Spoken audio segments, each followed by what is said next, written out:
Hi, everyone, and welcome to a new episode of Getting Real About Business.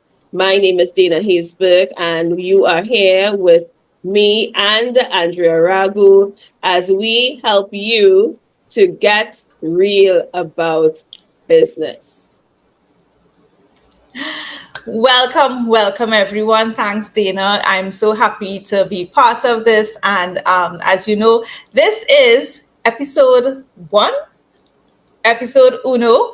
And today, our very first topic that we want to dive into is, I don't know if it's controversial, but we'll go there anyway. Brick and mortar versus online. That's what we want to talk about. So here in the Caribbean, we have a lot of brick and mortar stores. We're now looking at the concept of online stores. COVID brought a lot of online presence. Small businesses did jump on the bandwagon, but now as we are post-pandemic world, we're seeing a shift back to normal life, and we wanted to delve into this topic of brick and mortar versus online. As you are running your business, you have these two choices. So we want to delve into that a little bit. In particular, in this episode, we're going to deal with the money aspect of it, right? What we have seen is brick and mortar in our space has tend to be a marker of success. It's a traditional way to set up your business. And here in the Caribbean, we might be a bit slow to be adopting technology sometimes. And like I said, COVID did see that rush of people wanting to do online. But how do you, as a business owner, make that pivotal decision of brick and mortar versus online? Dina? Okay, and so we're starting off with a topic that I have not seen, and Andrea, you can correct me. I have not seen anybody in our space really tackle it in a very direct and overt way. And so, from this episode, what we are hoping to do is to give you some insights, some things that you should consider.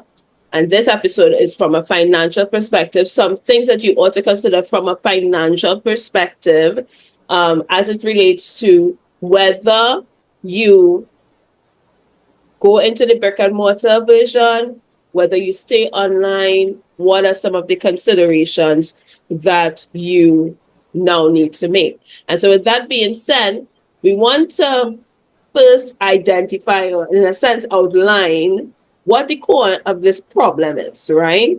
So we're talking about you as a business owner, you're sitting with yourself, you're sitting with your team, you've been running this business, potentially you've been running this business virtually because it started the pandemic, or it started before the pandemic, but with the pandemic, you now had to make a pivot to online. You've been online, you're thinking about going back into brick and mortar, or you maintain your brick and mortar, but you're trying to figure it out, right? So the problem that we face, Andrea, in your own words, would be what?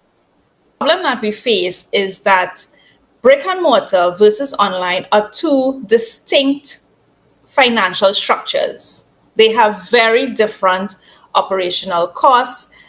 They use money differently, and the costs are completely different. But the big problem is if you don't manage it properly, it could bankrupt you. I say bankrupt you, um, just basically run you into the red, run you into a position where you can't keep up with the commitments. And as we delve into the two structures, you could say brick and mortar has the higher risk, but online has its own challenges as well. But the problem is what you may see is a store open up hot and sweaty, as we like to say in Trinity, hot and sweaty with big fanfare, and then within a year or two, you suddenly don't see them anymore, Yeah. and the spot is empty, and you realize they're not there anymore, right? Why? Because they weren't able to keep up the obligations that come with brick and mortar. So that's the problem statement. The problem statement really is brick and mortar versus online, two different types of financial structures and challenges. And if they're not managed properly, it could run you into bankruptcy. It could run you into, and I'll use the other word, insolvency. And that's what we want to tackle today. And this problem is relevant to our audience because, as you can see, if you choose the wrong model, you end up in problems. Yes. Right? Choosing the right option of brick and mortar versus online, or a great hybrid of the two, could mean the difference between constant financial stress and having a successful business, right? Yeah. And why it is such an important topic that we want to touch on for our audience is because in the Caribbean, I mean, we're speaking specifically where Dana and I are in Trinidad and Tobago, but we could explore this as a wider Caribbean. Brick and mortar seems to be the marker of success. So business owners tend to default to the brick and mortar. They find themselves at a crossroads, but they may default to having brick and mortar because we see that as a marker of success, and we feel that that legitimizes our business, so to speak. Yes. And that if you don't have a physical business, you don't have a business. And I absolutely love the fact that you said, because that is the language that I've heard time and time again. It legitimizes my business. It makes me open for more business. Nobody is no big opportunities are going to come to me if I don't have a physical location. And so then a critical decision is made to jump into the physical location, to this brick and mortar space, without giving full consideration to how is it going to impact your business growth. So we're not going to dilly-dally much more on these points because I'm pretty sure by now you're peaked and you're trying to figure out, all right, what do I need to look at? But what I do want to share with you is, how is this relationship between brick and mortar versus online, and particularly the implications for your financial structure? How does this prevent your business growth? And I'm going to share with you this. There are 4 key areas that are essential in scaling or growing any business operations. I'm not going to share with you all 4, but I'm going to let you know for a fact that one of the proven aspects of your business that impacts your ability to scale and grow is cash. So if you make a messed up decision that around brick and mortar versus online that affects you financially, it affects your cash, and ultimately it compromises your ability to scale your business. So if you wasn't paying attention before, wake up, let's go. So Dana, do you think it's time for our special segment? Absolutely, because I just woke up. So now that you're woken up, now that we've woken you up and we've kind of shocked your system about this taboo, controversial topic, as if you want to call it that way, we want to introduce our segment called Fakery in the Bakery. Guys, welcome to Fakery in the Bakery. So Dana and I, in planning this podcast, one of the things that we wanted to do was to just have a bit of fun in the show while still bringing home some relevant topic. And Fakery in the Bakery is the term that Dana and I use when we talk about all these fake things in business that people are following and they think is going to make them successful. And everybody's saying, well, yeah, do it this way, do it that way. But we're here to say, no, that's Fakery in the Bakery. And we're here to correct it. So in today's segment, Fakery in the Bakery, as we tackle the brick and mortar versus online debate, what our Fakery in the Bakery today is that having a brick and mortar does not necessarily mean that you are successful. Andrea, I can paint a picture because I feel like they're not getting it. Let's paint a picture. Paint the picture. When operating your business and your followers are there with you on TikTok, they're there with you on Instagram, they're there with you on Facebook, and every day you're posting a day in a life. And then one day You tell them, I am going to create my own brick and mortar space that you can now come and visit, and you take them every day as you construct. You take them every day as you choose your furnitures and your fixtures and you create your experiences. And they're liking and they're clicking and they're flames, emoji, everything. Opening happens. Of course, after you've done all of this, you must have a grand opening It with must other be grand. must be grand. Other influencers, everybody's showing up, everybody's celebrating you. You go viral. Woohoo! Great job. You went viral for one day. And then day one of business comes and you had two customers. Crickets. Day two customers. You got smart. You said, you know what? We this opening week isn't doing it. We're gonna have an event. Good, you got an Right? event bump. People came to see you. People came to take pictures. People came to see the influencers that are there. And then the next day of business happens and nobody comes. But on social media, you are winning. You And are winning at this. You are winning at the likes and follows. You are going viral. Everybody is loving your come with me as I open my store videos. But at the end of the day, it's not translating into money into your cash register. yeah, so you had enough money because you funded this brick and mortar somehow to sustain you. You knew that it would have a few months that you would have to pick back up. But when it becomes a few years, what then? Correct. And so What then? online it looks amazing, but the fakery and the bakery is you are hemorrhaging more money than you are getting because of your brick and mortar. Welcome to fakery in the bakery. Yeah. So now that we've done fakery in the bakery, and now that we have you thinking about what to do next, let's explore the financial aspects that you need to think about before you decide to make this decision, so that it can also guide you as to when you may be ready to make this decision. If it is in fact a logical, progressive step in the journey of your business. And I am not the financial professional in this relationship. I am not.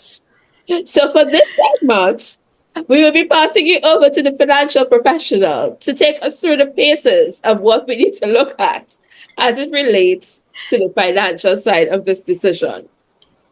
Let's tackle, I think I've said brick and mortar so many times since we started. So let's talk online for a bit, right?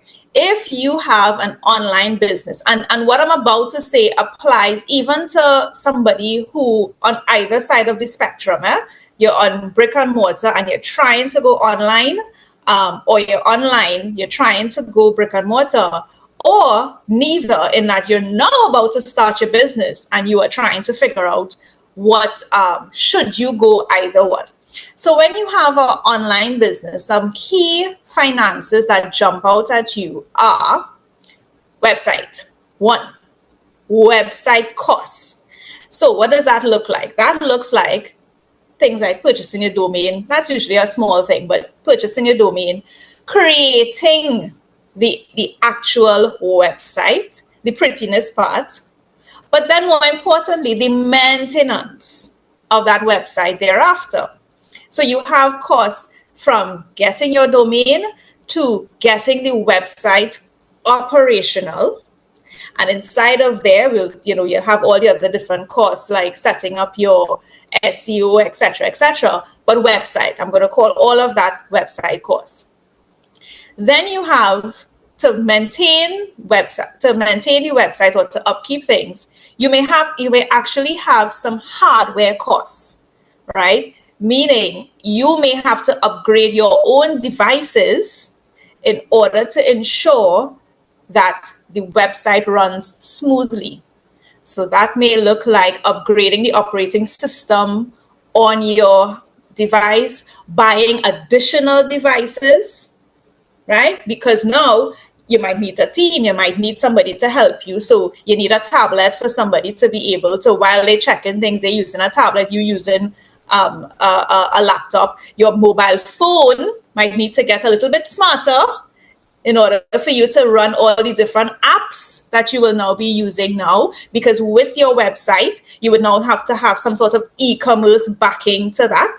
So this is where your e-money wallets and all those things come into play. Those things are not necessarily free, so you may have to pay for a subscription there, or just the running of those applications on your devices require an upgrade, right? As just before we started this episode, I was joking with Dana that my laptop is quite old, but I'm working with it and I'm upgrading him ever so often, right? Until I could afford a new one.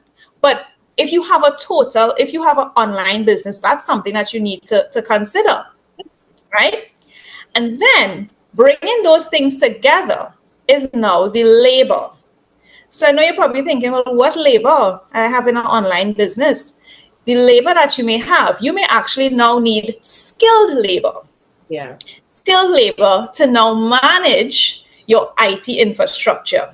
Yeah. So that may mean upskilling yourself, first of all, which means you may have to teach yourself certain things. You may have to go to courses to upskill yourself, and bringing in experts now to help you manage these things. Those, of course, these could be, and we're not even getting specifics like whether they're employee or freelancers. Cost is the cost. You have to pay them. I'm using the word skilled for a reason. These are now skilled people to help manage these things.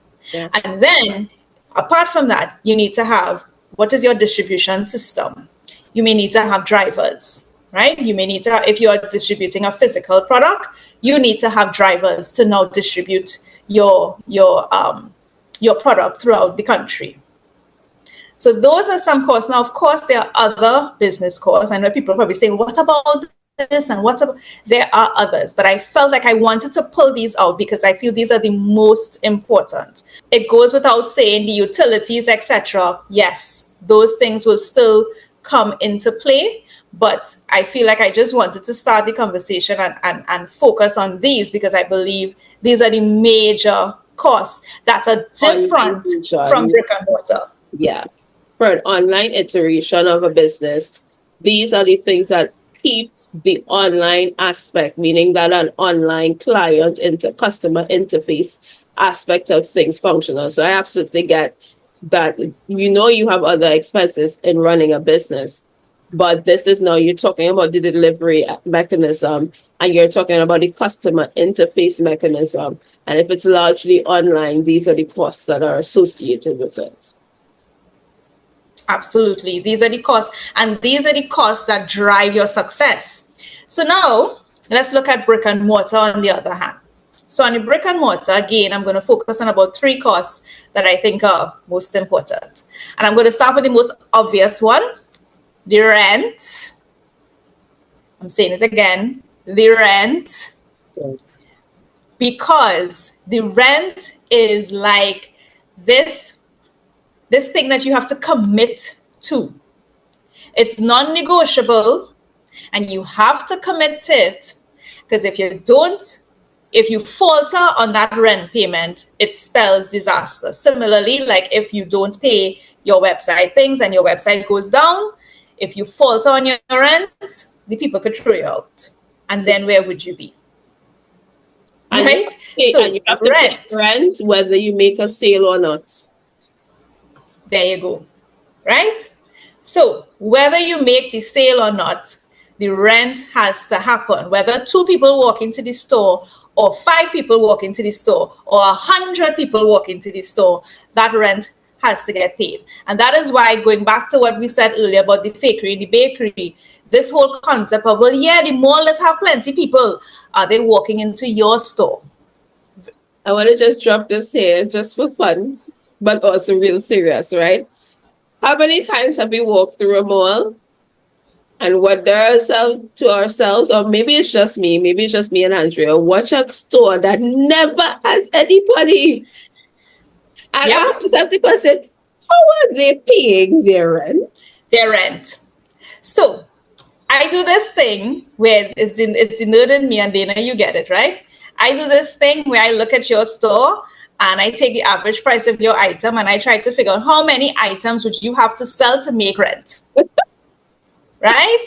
So if you're a boutique Yeah. and you're selling jeans, you're selling tops, so let's say on average an outfit, a person is spending about $300 in a single purchase. Yeah. How many of that you have to sell? And I break it down per day, like per day. How many people have to go up to the store per day in Oh, order for you to make rent? oh my God. That's the kind of thing, that's the kind of thought that rent does to your process, Yeah. to your thought process, right? So you have rent. Rent is the biggest, well, one of the more important ones. And then we have staffing. So you now have to have people to man the store, right? So we're going to eliminate things like security and that kind of thing because you're in a building. So I'm assuming this is more specific for people that are in a building. Usually when you're renting from a commercial space, these things come built into your rent, your utilities, your electricity, I think might come built in, and the security, etc. But in your store, you need to have people to man this store, Yeah. right? Because hear me out. You could argue, well, no, I doing it. I doing it. Is I'm the honest. I'll be there. Okay, but does your store let in one person at a time? No. Your store lets in several people. So if it's you alone in the store, what happens if 10 people walk in? If you really get a flow of people Yeah. and they come in, what happens if 10 people are in the store at the same time? What happens if Can you your need to go to eyes the washroom? right? What happens when you have to eat? What happens? Simple. But can you deal with 10 people and 10 people have 10 questions, right? So think, what about this thing? And they're asking questions, right? So can you keep your eyes on 10 people? So you would need more staffing than you would have needed had you stayed online, because online it's now a controlled flow, right? Coming into probably your inbox or your website, or even on your website, you would have set up things so that people are getting answers automatically until they need you. So your website, you'll probably use things like bots, you'll use some auto messaging, even if you're using WhatsApp. WhatsApp for Business has some auto responses, that sort of thing that could help people with their basic inquiries until they need you specifically, right? You don't have that in a store. So you're going to need people. So that's staffing, right? And these are people that have to get paid again, whether or not you make a sale. So the third cost that I want to look at is inventory costs, meaning you're going to have a higher inventory cost. Why? Because you have to put things in the store. You have to put things on the shelf. People cannot walk into your establishment and not see things, right? So this is a big shift. If you are a business that was primarily maybe operating out from your home, we see a lot of kitchen businesses making its way into storefronts now, the bakers, people who making cakes, the yogurt people, all these type people, the crafty people that were doing things from their home, now trying to make their way into a brick and mortar space. Whereas before, you might have gotten 10 orders for the week and you would have worked on that and pushed it back out, or you would have had it on your page and as people request it, you made it. You now have to make sure you have all the variety of your items in the shelf, right? And even the perishable items, that's a whole other space, right? When you're operating in a perishable environment, and instead of making 10 breads, you have to make 30 to put it on the shelf and then hope that people come and buy it. That's a whole other conversation, but that's still built into the high inventory cost, because if those things are not sold, that's now wastage. Yeah. Right? So that's a cost that, if you don't manage properly, could really lead you into some problems, because the cash is now tied up in the inventory. Exactly. All the products that you're buying to stock on the shelves, right? Because as you were Or the giving products that you're example rebuying to resell. with the baking, it kind of, let's just kind of reflect again, just thinking about Trinidad. You remember when we were growing up long ago, we would have our neighborhood bakeries. And so the Correct. bakery shelves would be filled with pastries and that sort of thing. And if you look around now, you're starting to see there not as many bakeries anymore. Because what was happening with those businesses, right? The thing about those businesses is that, as you said, if it is that all the bread doesn't sell, they would only make a certain amount. If all of it doesn't sell or all the pastry doesn't sell, it wastes. What then happened is that we would have gone through shifts in the cost of flour. So within Trinidad and Tobago's context, flour was a heavily subsidized food item. So it was, even though you would have been making a loss in some instances, it would not have been such a major It would, blow. correct. It would have been a smaller loss than what they're probably making right now. So now we see that there are bakeries that started off like that, have pivoted their business model. They've extended, I will call no names, so they've extended all across Trinidad and Tobago. But you also see that they have refined and changed their formulation so that the breads have longer shelf life, Shelf lives. pastries have the longer shelf life. Now, let's not talk about all the health people. We know there are health implications. But that was a strategic move because though that particular bakery chain could not take its original model and keep filling shelves across Correct. the nation. It would not have worked. And so that higher inventory cost is a big thing. And let's look It's at a it real also thing. at the mindset with the mark of success, right? How horrible it would be for you to have done all of this fancy dancy thing to open it, and then you have two items on your shelf.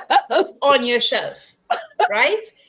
That's what I'm saying. You have to have things on the shelf. When people walk into the store, they have to feel like, okay, this person has something to offer me, what I need. So inventory is a very important cost. And let me touch on one thing about inventory as well, as Dana was talking about the perishable aspect of it.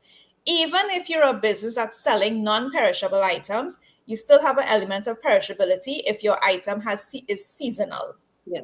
And so, and I want to just also, so just because I know we're going to have a very diverse audience watching this. So there's the perishable, there's the seasonal, then there's the trending, right? So those of you who are in the clothing space, you're buying things Yes. that are in style, but they're in style now. Will not Now, be style in 3 months. So that's why you always have these sale racks, right? These sale racks are trying to get rid of um things unless you plan to keep it forever because bell bottom jeans are making a comeback.